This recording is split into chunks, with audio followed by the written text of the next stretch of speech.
బుధవారం సిపిఎం జిల్లా కమిటీ ఆధ్వర్యంలో స్థానిక జగ్జీవన్ రామ్ చౌరస్తా భువనగిరిలో హైదరాబాద్ సెంట్రల్ యూనివర్సిటీ భూములను కాపాడాలని రేవంత్ రెడ్డి ప్రభుత్వం నిర్బంధం అక్రమ అరెస్టులను ఖండిస్తూ రాస్తారోకో కార్యక్రమాన్ని నిర్వహించడం జరిగింది. ఈ సందర్భంగా సిపిఎం రాష్ట్ర కమిటీ సభ్యులు కొన్నమడుగు నరసింహ, బట్టుపల్లి అనురాధాలు మాట్లాడారు. యూనివర్సిటీ విద్యార్థులకు మద్దతుగా సిపిఎం రాష్ట్ర కమిటీ పిలుపు మేరకు బుధవారం చోటుపల్ బస్టాండ్ ఎదురుగా నిరసన కార్యక్రమం చేపట్టారు. ఈ సిపిఎం జిల్లా కార్యదర్శి వర్గ సభ్యులు బురుగు కృష్ణారెడ్డి మాట్లాడుతూ, ఇందిరాగాంధీ ప్రధానిగా ఉన్నప్పుడు 1974లో 6 సూత్రాల పథకంలో భాగంగా 2500 ఎకరాలతో హైదరాబాద్ కేంద్రీయ విశ్వవిద్యాలయం ఏర్పాటు చేసిందని అన్నారు. ఆనాటి కాంగ్రెస్ విద్యార్థుల భవిష్యత్తును ఆలోచించి విశ్వవిద్యాలయాలకు ఇస్తే ఈనాటి కాంగ్రెస్ ఆ భూములను కార్పొరేట్ శక్తులకు అప్పగించడం మంచిది కాదన్నారు.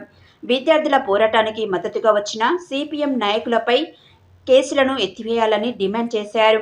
ఈ కార్యక్రమంలో చోటుపల్ మున్సిపల్ కార్యదర్శి గోషిక కరుణాకర్, మండల కార్యదర్శి గంగాదేవి సైదులు, జిల్లా కమిటీ సభ్యులు ఎండి పాషా, నాయకులు బండారు నరసింహ, పొట్టసీను, ఆకుల ధర్మయ్య, బొడ్డు అంజిరెడ్డి, బాతరాజు, దశరథ, ఆర్టీఓ పాషా, చిర్క సంజీవరెడ్డి, బోయ యాదయ్య, చీకూరు ఈదయ్య, బావండ్లపల్లి స్వామి, ఎస్ఎఫ్ఐ నాయకులు శ్రీనివాస్, డివైఎస్ఎఫ్ఐ మధు తదితరులు పాల్గొన్నారు.